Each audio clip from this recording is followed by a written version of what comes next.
We're here in Monte Carlo for the Rendez-Vous de Septembre. For AM Best TV, I'm Richard Banks. And I'm joined now by Greg Carter, who's the Managing Director of EMEA and Asia Pacific at AM Best. Greg, good to see you. Hi Richard, good to see you.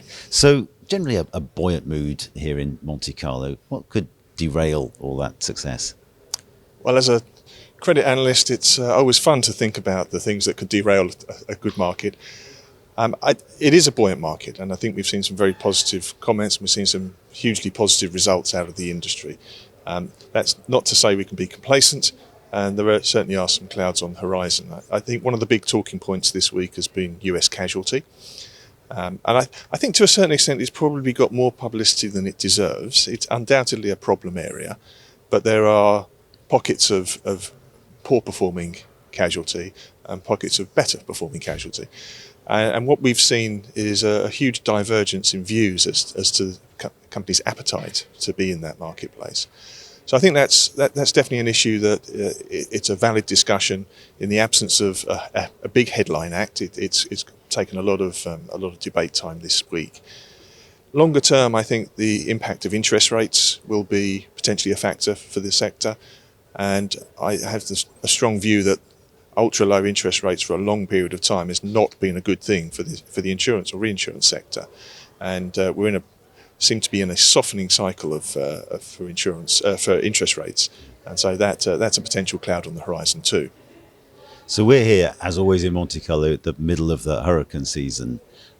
So far, despite those predictions for a more active than usual season, it's been reasonably quiet. How might that affect investors' attitudes? I think investors take a longer term view, and when you look at hurricane activity, it is difficult to predict. The predictions, one thing you can say about the predictions is they're normally wrong. And it has been, a number of forecasters have forecasted higher frequency and severity this year.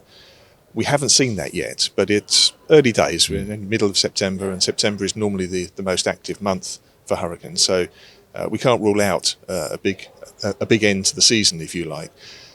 It's important, I think, to look at the longer term trend, and undoubtedly the trend is for more hurricanes, more stronger hurricanes, potentially more landfalls for the US.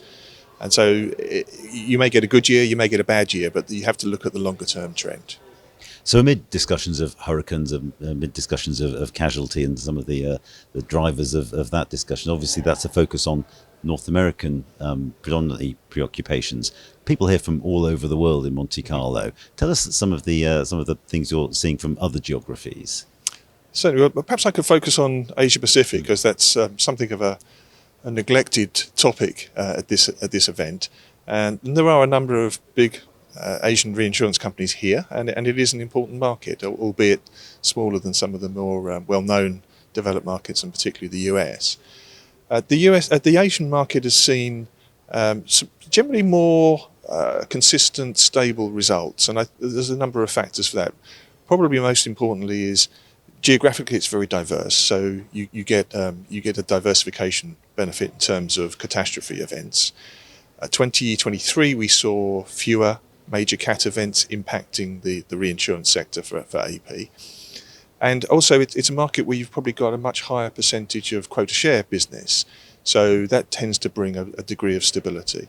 But we have seen 2023 results were good underwriting generally. As I mentioned, the lower cat activity impacting them, but also the benefit of rising interest rates, and that's played through. So the Asia Pacific market, whilst less volatile, is similarly in a good place. Greg, always a great pleasure to talk to you. Thanks for your time. Thank you, Richard. For AM Best TV, I'm Richard Banks.